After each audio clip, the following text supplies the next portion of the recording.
Mandatory है, ठीक है। मैं चैट में भी एक्सेप्ट नहीं करूंगा, आप रीनेम करें और उसके बाद एंट्री करें।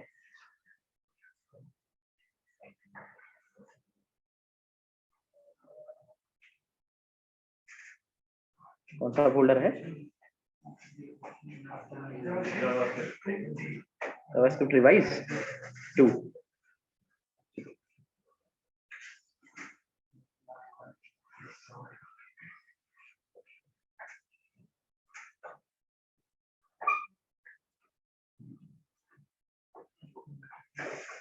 रन करने की कमांड है npm start, ठीक है। मैंने एप्लीकेशन को स्टार्ट किया। लास्ट हमने डिस्कशन किया था कि app.js एक कंपोनेंट बना हुआ है, इस कंपोनेंट पे हम लोग फाइल्स को ऐड कर रहे हैं, ठीक है। ऊपर हमें इंपोर्ट करना पड़ता है और कुछ हम प्रॉप्स पे डिस्कशन कर रहे थे।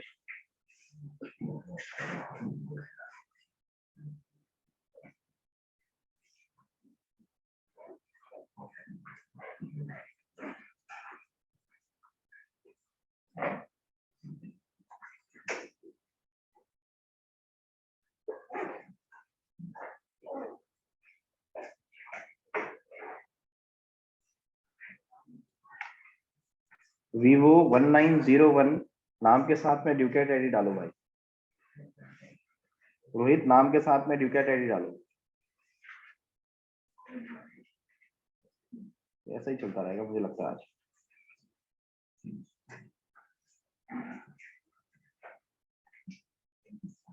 भाई रीनेम का ऑप्शन आता है, देख पार्टिसिपेंट्स में क्लिक करेगा ना नाम के साथ में, वहां पर भी डल जाएगा।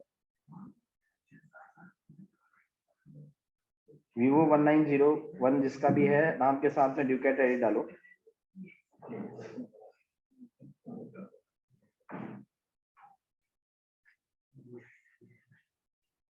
ठीक है, चलो स्टार्ट करते हैं।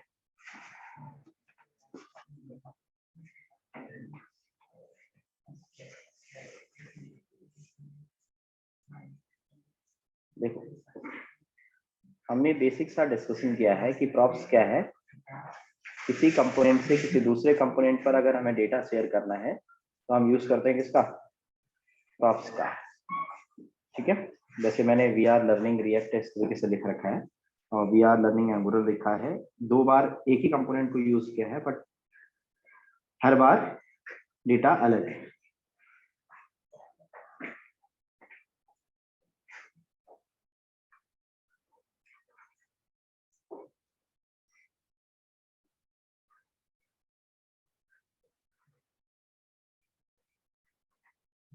It's allowed.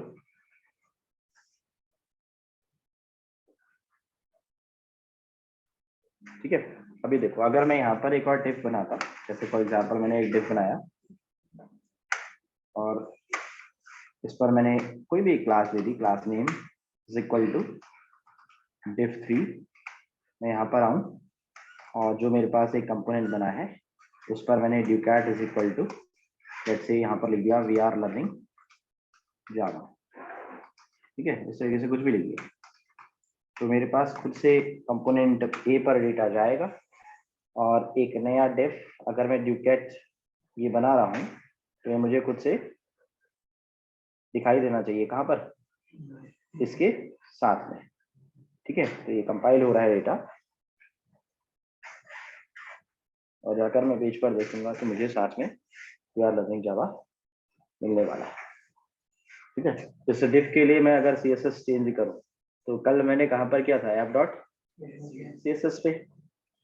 जैसे मैंने diff3 बनाया तो अगर सेम ही बनाना है तो कॉमा करके लिख देता हूँ मैं यहाँ पर, क्या diff3 सेव किया, जाकर मैं पेज पर देखूंगा तो मुझे एक और डिफ बना हुआ दिखना चाहिए, ठीक है। पीछे कमांड सेव हो रही है ये, क्लियर। तो एक ही कंपोनेंट को मैं क्या कर रहा हूँ? रीयूज कर रहा हूँ, ठीक है। अभी यहाँ पर डेटा अब जैसे फॉर एग्जांपल app.js वाली जो फाइल है, आप यहाँ से मल्टीपल डेटा शेयर कर सकते हैं। जैसे फॉर एग्जांपल आपने ड्यूकैट लिखा, फिर अगला आपने लिख दिया फीस इज इक्वल टू 2000, कुछ भी ऐसे एक की बना दी और अगली आपने यहाँ पर की बना दी फीस जैसे मैं फी इज इक्वल टू ले लेता हूँ simple, fee is equal to 2000, let's say ये डेटा डाल दिया, यहाँ पर मैंने 3000 पे डेटा डाल दिया। अगला मैंने एक और यहाँ पर डेटा बना रखा है किसका, फी एक एट्रीब्यूट, इस पर मैंने क्या डिफाइन कर दिया 5000। ठीक, अब ये डेटा कहाँ पर जा रहा होगा, फर्स्ट डॉट जीएस पे। जब फर्स्ट डॉट जीएस पर आप कंसोल पर देखोगे किसे, दिस डॉट प्रॉप्स को, तो दिस डॉट प्रॉप्स अगर आप ये सर्च करके पेज पर देखते हो तो दिस डॉट प्रॉप्स को देखो, ठीक है, कि कंसोल पर प्रॉप्स पे क्या आ रहा है। हमेशा आपको कंसोल ओपन करके रखना है जब भी आप रिएक्ट जैसी टेक्नोलॉजी पे काम कर रहे हैं, कि भाई हो क्या रहा है, डेटा पीछे दिखाई दे। कंसोल पर आपने देखा, आप यहाँ पर इसे रिफ्रेश करें पेज को और आप देखना, तो ड्यू कैट फी पहले पे कितना जा रहा है 2000। अगर बेसिकली देखा जाए तो एक ऑब्जेक्ट क्रिएट हो रहा है, उस ऑब्जेक्ट के अंदर पहली की है कौन सी, ड्यू कैट, जिसपे वी आर लर्निंग लिखा है, फिर अगली की है फी, इस पर क्या लिखा है 2000, फिर अगला ऐसे ही एक ऑब्जेक्ट हो रहा है, फिर ऑब्जेक्ट पे की वैल्यू की वैल्यू की वैल्यू ऐसा हो रहा है। ठीक है, अब जिस भी की को आपको ने एक्सेस करना है, उस पर्टिकुलर की को एक्सेस करने का तरीका क्या रहेगा, दिस डॉट प्रॉप्स डॉट की कौन सी, फी वाली। ठीक है, कहां पर एक्सेस कर लिया मैंने, इस डिव पर। और जब मैं इस पर एक्सेस करूंगा तो जाकर मैं अगर पेज पर देखूं तो आपके साथ में क्या आ रहा है, 2000 एंगुलर 3000 जावा 5000 आ गया साथ में।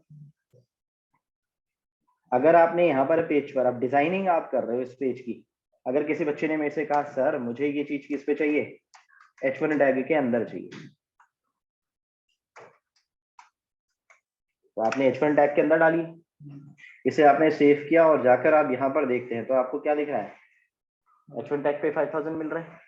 अब किसी बच्चे ने मेरे से कहा सर मुझे ऐसा करना है कि इस H1 टैग के लिए CSS लिखनी है, समझना मेरी बात को, किसके लिए लिखनी है H1 टैग के लिए, या इस पर्टिकुलर जो भी मैंने यहाँ पर वर्किंग कर रखी है उसके लिए CSS लिखनी है। तो मैं चाहता हूँ, मैंने यहाँ पर class name is equal to something define कर दिया, जैसे कि फॉर एग्जांपल क्या लिख दिया, ये लिख दिया, कुछ भी एक नाम दे दिया अभी। ठीक है, तो अब आप किसी पर्टिकुलर कंपोनेंट के लिए CSS लिखना चाहते हैं। ठीक है, तो आप पर्टिकुलर कंपोनेंट के लिए CSS कैसे लिख सकते हैं, नंबर ऑफ वेज होते हैं, उसमें से एक वेज मैं यूज कर रहा हूँ। मैंने क्या किया, कंपोनेंट के अंदर एक फोल्डर क्रिएट कर लिया, किस नाम से, लेट्स से स्टाइल नाम से मैंने एक फोल्डर क्रिएट कर लिया। ठीक है, और इस स्टाइल नाम के फोल्डर के अंदर मैंने एक फाइल क्रिएट कर ली, कोई भी एक नाम। ठीक है, लेट्स से मैंने इसका नाम लिख दिया फर्स्ट डॉट CSS। ठीक, H1 टैग के लिए मैंने एक क्लास नेम दे रखा है, तो यहाँ पर क्लास नेम को कैसे एक्सेस करता, डॉट ए से। मैंने कहा भाई उसका जो कलर आए वो कैसा है, रेड आए, लेट्स से मैंने कलर लिखा और कलर पे वैल्यू दे दी क्या, रेड। अब CSS मैंने अलग किसी फाइल पर लिख रखी है और मैं चाहता कहाँ पर हूँ, फर्स्ट डॉट JS पर उसका यूज, तो मैं क्या करता, ऊपर पेज पर टॉप पे क्या कर लेता, इंपोर्ट। ठीक है, जो भी फाइल का ना, जो भी फोल्डर का नाम है स्टाइल स्लैश कौन सी फाइल, फर्स्ट डॉट CSS, इसको मैंने क्या कर दिया, ऊपर इंपोर्ट कर दिया। ठीक है, अब जो भी हमारी फाइल है उस पर्टिकुलर फाइल को मैंने ऊपर टॉप पर इंपोर्ट करा दिया। ठीक है, जो भी हमारी फाइल है, अब किस तरीके से एक्सपोर्ट करने के लिए कह रहा है, नीचे मेरी हेल्प कर रहा है, ध्यान देना, मैं नीचे ध्यान देते हुए पढ़ता हूँ चीजें। ठीक है, डॉट स्लैश करके लिखा हुआ आ रहा था, तो उससे पता चला कि भाई डॉट स्लैश कर रहा है। ठीक है, अब देखना है, नोटिस करना। ठीक है, हर चीज याद तो कोई नहीं कर सकता है। मैं यहाँ जब देख रहा हूँ तो क्या कहता है, request that should resolve in the current directory need to start with dot, कह रहा है। ठीक है, तो मैं तुरंत एरर पे ध्यान देता हूँ अपने, ये प्रैक्टिस है सिर्फ, कि क्या एरर आया उसे देख रहा हूँ। ठीक है, बंदे याद करवा देते हैं कि भाई डॉट स्लैश कर फिर ऐसा कर, तो खुद ही पता चल रहा है कि किसी फोल्डर के बाहर जाकर हमें उस पर्टिकुलर फाइल को इंक्लूड करना है, तो डॉट स्लैश फिर पर्टिकुलर फाइल का नाम। अब जाकर पेज पर देखो तो क्या हो जा रहा है, 3000 5000 हो जा रहा है। ठीक है, अब ये वाला ऑलरेडी रेड कलर का है तो इस पर रेड कलर दिख नहीं रहा है। ठीक है, अच्छा नहीं दिख रहा है तो फर्स्ट डॉट CSS वाली फाइल पर कलर चेंज कर देते हैं, थोड़ा सा येलो कर देते हैं, Ctrl+S, जाकर पेज पर देखोगे तो आपको क्या दिखेगा। ठीक है, सब पर चेंज हो गया। आपने एक ही कंपोनेंट बना रखा है बट उसको आप मल्टीपल टाइम क्या कर रहे हो, यूज कर रहे हो, एज अ प्रॉप्स डेटा आपने पास कर रखा है। ठीक, अभी यहाँ पर पेज जो आपने बना रखा है, अब जैसे इस पेज पर नोटिस करना अभी छोटी छोटी बातों को, फर्स्ट डॉट जीएस हमने डिफाइन किया है। अच्छा, अच्छा, किसी अगर बच्चे ने मेरे से ये बोल दिया कि सर मैं इस पे सिर्फ और सिर्फ क्या लिखना चाहता हूँ, ड्यूकैट लिखना चाहता हूँ, और यहाँ पर मैं सिर्फ और सिर्फ क्या लिखना चाहता हूँ, फीस लिखना चाहता हूँ, फी लिखना चाहता हूँ, बस मैं दिस डॉट नहीं लिखना चाहता हूँ।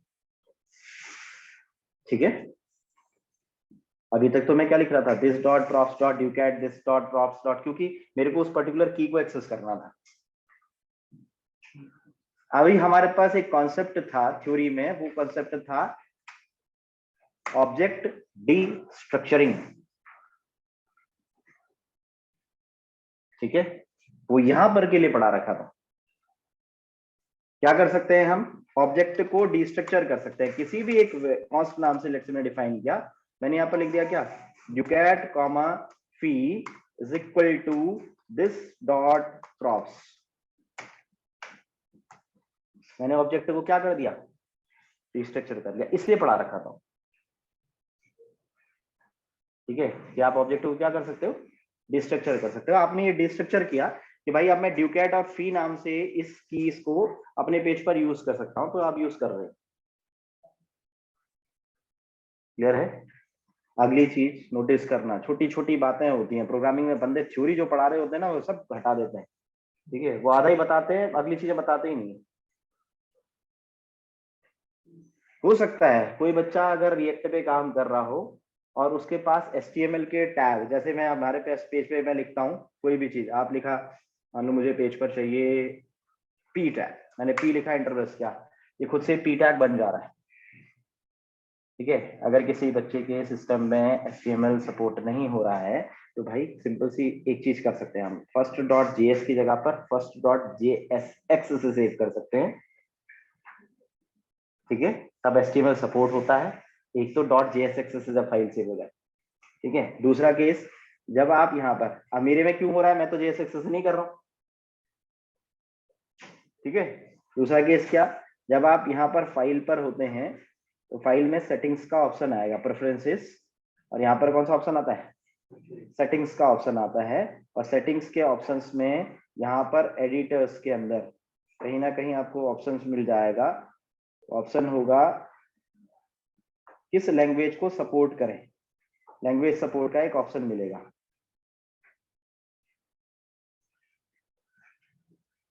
ठीक है, अब देखना यहाँ पर कहीं ना कहीं आप लैंग्वेज अगर सर्च करें तो या तो आपको इस तरीके से लैंग्वेज सपोर्ट दिखेगी, या फिर अगर नहीं मिल रहा है तो एडिट पर सेटिंग्स डॉट जेएसएन पर क्या करना होगा, इस पर्टिकुलर स्क्रिप्ट को ऐड करना होगा। ठीक है, कहां पर, सेटिंग्स डॉट जेएसएन फाइल्स पर ये पर्टिकुलर लाइन। अब यहाँ पर कहीं ना कहीं इंक्लूड लैंग्वेज ऐसा ऑप्शन होना चाहिए। ऑलरेडी मेरे को लगता है कि अभी रिसेंट ब्राउज़र पे ऑप्शन आ गए होंगे, इंक्लूड लैंग्वेज ऐसा कुछ, देखो आ गया है, इमिट इंक्लूड लैंग्वेज आ रहा है, यहाँ पर सर्च करना है किस पर, प्रेफरेंसेस के अंदर, सेटिंग्स के अंदर जाकर इंक्लूड लैंग्वेज पर, कौन सी लैंग्वेज, आइटम यहाँ पर ऐड करोगे, जैसे ऐड आइटम पे क्लिक करोगे, ऐड आइटम पे क्लिक करके क्या करोगे, जावास्क्रिप्ट, और साथ में यहाँ पर वैल्यू क्या लिख दी, जावास्क्रिप्ट रिएक्ट लिख जाए। ठीक है, कि मेरा जो ये VS कोड है ये किसको, जावास्क्रिप्ट रिएक्ट को सपोर्ट करे। क्लियर, तो मैंने प्रेफरेंसेस पे जाकर, सेटिंग्स पे जाकर ये चेंजेस किए हैं, तब मैं जाकर पेज पर जब देखता हूँ तो जैसे मैं पी टैग लिखता हूँ, एंटर प्रेस करता हूँ, HTML के टैग आते रहते हैं मुझसे।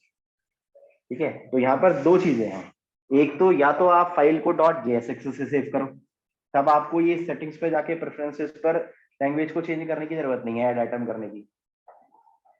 ठीक है, या अगर फाइल को आप डॉट जेएस से सेव कर रहे हैं तो प्रेफरेंसेस पे सेटिंग्स पे जाके इंक्लूड करो लैंग्वेज को, कौन सी, जावास्क्रिप्ट रिएक्ट।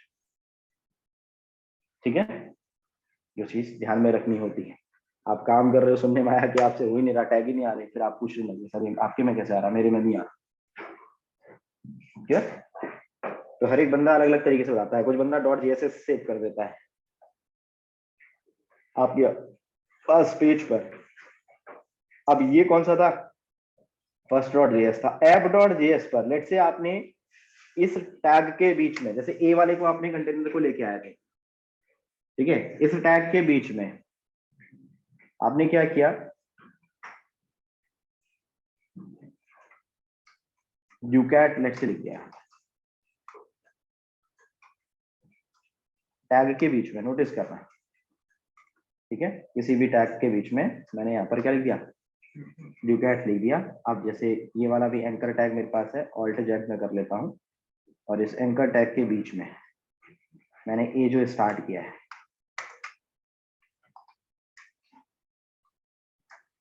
यहाँ पर अगर मैंने यहाँ पर भी क्या मेंशन कर दिया, यूकैट भेज दिया, फिर इस पर्टिकुलर एंकर टैग के बीच में मैं आया, जो भी ए है, और उसके बीच में भी मैंने यूकैट लिख दिया। कुछ भी अभी लिख रहा हूँ बेसिकली, ठीक है, बीच में लिख रहा हूँ। अब टैग जो मैंने टैग को इंपोर्ट किया है, ठीक है, उस कंपोनेंट को जब मैं इंक्लूड करता हूं तो उस टैग को स्टार्ट और क्लोज के बीच में, ठीक है, मैंने ड्यूकैट लिख दिया है। तीन बार मैंने इंक्लूड किया है, तो तीनों में मैंने ड्यूकैट ही डाल रखा है इस बार, ठीक है।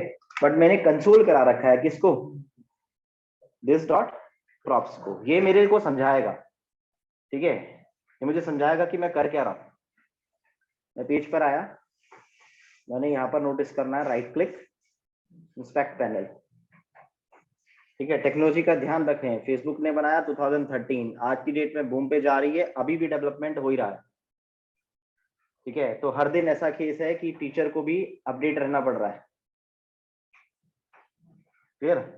आप यहाँ पर पेज पर हैं कंसोल, क्योंकि रटी रटाई चीजें नहीं है ना, सी पे रटा रटा पढ़ते हैं। जावा में 2014 में जो पढ़ा था आज ही वो भी पढ़ रहे हैं, आज भी वही पढ़ा रहे हैं जो 2014 में पढ़ा था मैंने, ठीक है। बस कुछ चीजें चेंज हुई हैं, बट पढ़ वो ऐसा ही रहे, रिएक्ट ऐसा केस नहीं है, ठीक है। यहाँ पर हम देखो अब क्या हो गया है, एक साथ में एक और की खुद से बन गई, कौन सी, चिल्ड्रन नाम से की बन गई। जब मतलब बीच में लिखते हैं तो क्या बन जाती है वो की, चिल्ड्रन बन जाती है। अच्छा, अब चिल्ड्रन को अगर मुझे एक्सेस करना है, अब मैं यहाँ पेज पर आया फर्स्ट डॉट जेएस वाली फाइल पर, और फर्स्ट डॉट जेएस फाइल पर मैं चिल्ड्रन को एक्सेस करना चाहता हूँ। तो अभी तक अगर मैंने उसे डिस्ट्रक्चर नहीं किया है, तो मैं क्या कर सकता हूँ, दिस डॉट प्रॉप्स से उसे यूज कर सकता हूँ। मैंने क्या लिखा, this dot props dot children, class use कर रहा हूं तो दिस का यूज हो रहा है, this dot props dot children. यहाँ पे मैंने इसे सेव किया, Ctrl+S, जाकर मैं पेज पर अगर देखूं तो देखिए ड्यूकैट ड्यूकैट ड्यूकैट आ गया सारे बटन के अंदर। अब बीच में हर एक बटन, हर एक डेटा अगर आप अलग अलग भेजते तो सब पर अलग अलग आता। बटन के लिए अगर आपने CSS लिखनी है, आप कंपोनेंट बना रहे हैं, स्ट्रक्चर बना रहे हैं, तो आपके पास क्या होता, फर्स्ट डॉट CSS वाली फाइल पर आपने लेट से बटन के लिए CSS लिखनी है, आप यहाँ लिखते हैं ना, ठीक है। आपने डिफाइन कर दी क्या, विड्थ, कोई भी एक विड्थ, लेट से मैंने यहाँ पे डिफाइन कर दी विड्थ, क्या लिखूं, लेट से 100 पिक्सल, एक कोई भी एक हाइट, लेट से 70 पिक्सल, बैकग्राउंड कलर, कोई भी एक बैकग्राउंड कलर, और लेट्स इस पर रेडियस, बेसिक खाली देखने के लिए, ठीक है। और 3 पिक्सल या 5 पिक्सल की मैंने क्या दे दी, इस पर रेडियस दे दी, कोई भी एक रेडियस मैंने डिफाइन कर दी।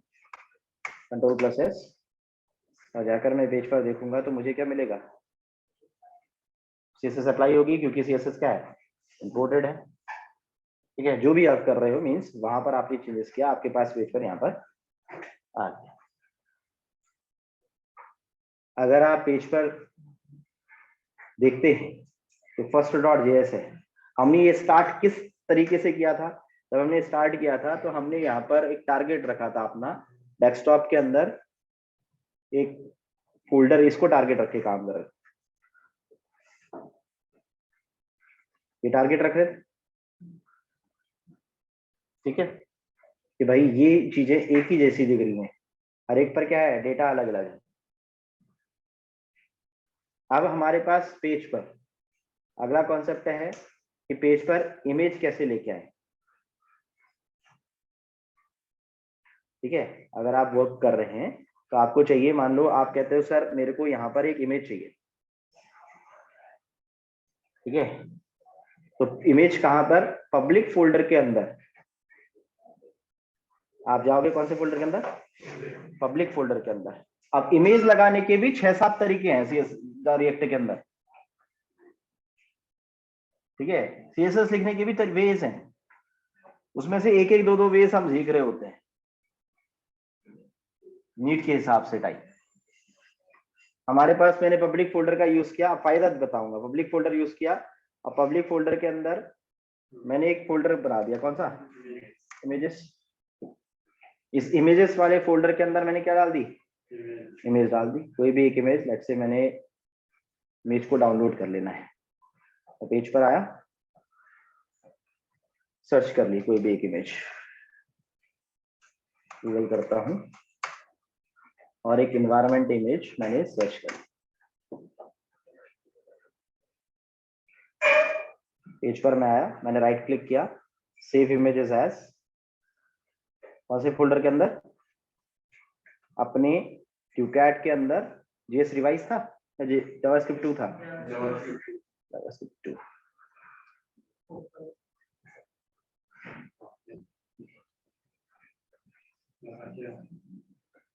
ध्यान देना है पर्टिकुलर फोल्डर का। इसके अंदर कौन सा, रिएक्ट के अंदर, प्रोजेक्ट के अंदर, पब्लिक के अंदर, इमेजेस। ठीक है, इमेजेस हमेशा जेपीजी, पीएनजी और एसवीजी। हमने यहाँ पर ध्यान रखा, ENV लेट से कोई भी एक इमेज को क्या कर देना है, सेव कर दिया। जाकर हम पेज पर आए, ये हमारे पास पेज है, क्लियर। मुझे यहाँ पर इमेज लगाई है, मान लो इसके ऊपर क्यूकैट के अंदर, यहाँ कहीं मैंने क्या लिखा, IMG SRC। ठीक है, हाइट और विड्थ अपने हिसाब से थोड़ा कम कम कर देते हैं, जिससे मैंने एक हाइट लिख दी, क्योंकि मैं ये जानता हूं कि हाइट और विड्थ जितनी साइज की इमेज होती है उतनी ही आ जाती है। ठीक है, सब पर एक ही तरीका है, इसीलिए HTML पता होना चाहिए, CSS पता होना चाहिए। ठीक है, बेसिक सी जावास्क्रिप्ट पता होनी चाहिए, ऑब्जेक्ट डिस्ट्रक्चरिंग मैंने यूज किया। ठीक है, बेसिक सी पता होनी चाहिए, ये रेलगाड़ी है नहीं है। ठीक है, लोग हवा बदलाए बैठे हैं कि रिएक्ट पढ़ने के लिए जावास्क्रिप्ट पूरी पढ़नी पड़ती है, एंगुलर पढ़ने के लिए जावा, ऐसा नहीं है। आपको बेसिक चीजें पता है, एरे, लूप, स्विच स्टेटमेंट ऐसा जानते हैं, थोड़ा बहुत जावास्क्रिप्ट बेसिक बेसिक चीजें भी जानते हैं, तो आप पढ़ते पढ़ते भी सीख सकते हैं, करते करते भी सीख सकते हैं। ऐसा नहीं कि सब पढ़ते हैं, पहले पहले थ्योरी रटते हैं, फिर उसके बाद प्रोग्रामिंग आता है, ऐसा नहीं होता है प्योर डेवलपमेंट। ठीक है, इसीलिए कॉलेज का टीचर शायद डेवलपर बहुत रेयर केस पे बन सकता है, क्योंकि वो किताबी रट्टू है। ठीक है, डेवलपमेंट क्या है, प्रैक्टिकल है, जैसा जैसा सिनेरियो आएगा उस हिसाब से चेंज हो जाएगा। आप यहाँ पर हाइट और विड्थ डिफाइन कर रहे हैं, आपने यहाँ पर कोई भी एक हाइट विड्थ ले ली, जैसे मैंने 100 पिक्सल लिख दिया, यहाँ पर मैंने 100 पिक्सल लेट्स से इसकी विड्थ ले ली। बाकी आप CSS में भी लिख सकते थे हाइट और विड्थ को IMG के लिए, और यहाँ पर कोई भी एक ENV इस तरीके से मैंने अल्टरनेट लिख दिया। और इमेज किसके अंदर है, इमेजेस फोल्डर के अंदर क्या इमेज नाम है, env.jpg। नोटिस करो मेरे को, मैं कुछ ना डॉट डॉट लिखता हूँ ना कुछ लिख रहा हूँ, डायरेक्टली images/env.jpg लिख दे रहा हूँ। ठीक है, पब्लिक फोल्डर के अंदर मैंने एक फोल्डर बना रखा है इमेजेस नाम का। ठीक है, डायरेक्टली यहाँ पर images/env.jpg लिख देता हूँ, सेव करता हूँ और जाकर पेज पर देखता हूँ, जो भी मेरे पास पेज है। पब्लिक फोल्डर के अंदर इमेज रखने का फायदा यह है कि ना इंपोर्ट करना है, ठीक है, ना कुछ करना है। अब यहाँ पर अगर आप पेज पर काम आ रहे हो, अगर यहाँ वर्किंग कर रहे हो, तो अगर मान लो किसी बच्चे ने डॉट डॉट स्लैश ऐसा 3 बार डॉट लगाया या 2 बार डॉट लगाया फिर स्लैश किया, तब भी चलता हुआ दिखेगा। चल रही, आप यहाँ पर पेज पर आए, ये सिंपल सा डिफाइन कर दिया ऐसा, तब भी चल रहा है। अब आपका टास्क स्टार्ट होता है। अब आपको तीनों कंपोनेंट पर एज अ प्रॉप्स इमेज पास करनी है, और तीनों बार इमेज तीनों कंपोनेंट पर क्या होनी चाहिए, अलग होनी चाहिए। ऐसा ही है ना, आपको इमेज एज अ प्रॉप्स पास करना है। हमारा टास्क ये है, अगर आप डेवलपर बनना चाहते हो मेरे दोस्त, तो आप गूगल सर्च करो, यूट्यूब करो, मुझे उससे कोई लेना देना नहीं है, ठीक है। जिससे हो जाएगा ये समझ ले कि वो डेवलपर बनने के लिए काबिल है, नहीं तो उसे बहुत कुछ अभी पीछे नहीं पड़ा है, या उसका दिमाग अभी स्टेबल नहीं हो पा रहा है, ठीक है। बता तो मैं दूंगा, बट हमें ये सर्च करना है कि इमेज को एज अ प्रॉप्स पास करना है। कहां से, क्योंकि तीनों पर अलग चाहिए ना, ये वाला नाम यहाँ पर नहीं, ये वाला नाम कहाँ से पास करना है, यहाँ से। हर बार तीनों पे अलग अलग, इस पे भी अलग, इस पे भी अलग, इस पे भी अलग, मतलब इमेजेस फोल्डर के अंदर 3 इमेज होनी चाहिए। इसी तरीके से तो ये कंपोनेंट बन रहे हैं, हो रहे हैं 3 अलग, ऐसे तो ये 6 अलग अलग है। बनाया एक ही है, मगर 6 बार इमेज क्या उनमें अलग अलग है। इमेज एज अ प्रॉप्स आपको पास करनी है। पहली कोशिश बिना गूगल पे सर्च किए करना है, ठीक है। यूट्यूब वो बंदा देखता है जो कहीं से कुछ नहीं मिल पाता है उसे, ठीक है। पहली कोशिश खुद से करके देखना है, दूसरी कोशिश नहीं हुआ तो गूगल सर्च करना है, फिर जब कुछ ही नहीं हो जा रहा है तो फिर यूट्यूब देख सकते हो, ठीक है। बट कंपनी में यूट्यूब ऐसे अलाउड नहीं होता है, गूगल अलाउड होता है, ठीक है। आजकल घर बैठे तो बंदे यूट्यूब पे भी देख के कर ले रहे हैं काम, पर कंपनीज के अंदर यूट्यूब थोड़ा कम ही अलाउड होता है, ठीक है। जो अच्छी कंपनी होंगी वो कम ही अलाउ करती है। ये चीज हमारा पहला टास्क। अब बात करते हैं second.js पे। अब second.js क्या था, फंक्शनल कंपोनेंट था, ठीक। फंक्शनल कंपोनेंट पर आप as a props data pass करना चाहते हो। अब फंक्शनल कंपोनेंट के लिए भी एक काम कर लेते हैं। अब सेकंड मैंने इन पर इंक्लूड किया था, हमारा टास्क क्या है, एक और बना लेते हैं डिफ, ठीक है। और लेट्स से इसके अंदर बना लेता हूँ, यहाँ पे मैंने डिफ बनाया, एंटर प्रेस कर लिया, और इसकी आईडी या फिर क्लास दे देता हूँ कुछ, कोई भी एक क्लास। लेट्स से ये अलग से बना रहा हूँ, तो इसको एक अलग डिफाइन कर देते हैं। क्या लिखा मैंने, कोई भी एक नाम दे दे रहा हूँ एम, ठीक है। इसके अंदर मैं क्या इंक्लूड कर देता हूँ, सेकंड। सेकंड है ना इस बार, अब फर्स्ट पे फोकस नहीं कर रहा हूँ, किस पे फोकस कर रहा हूँ, सिर्फ सेकंड पे। तो सेकंड ऑलरेडी इंक्लूडेड है। सेकंड कितने बार इंक्लूड कर दिया मैंने पेज पर, 2 बार। सेकंड वाले पर इसको कर देते हैं कमेंट, अब इस पे फोकस ना जाए इसलिए मैं ऐसा कर दे रहा हूँ, कि आपका दिमाग कहीं इस पे ना घूमे रहे। सेव किया मैंने। तो बच्चे ऑनलाइन है, प्लीज दोबारा से लॉग इन करना। तो दिस इज सेकंड कितने बार आ रहा है, 2 बार। ये कंपोनेंट है अब फंक्शनल कंपोनेंट। आज का क्वेश्चन सिंपल सा है, इमेज एज अ प्रॉप्स पास करनी है, तीनों डिफ पर इमेज अलग अलग आनी चाहिए, ठीक है। बच्चे ऑनलाइन है, प्लीज दोबारा से लॉग इन करना, आगे तब पढ़ेंगे।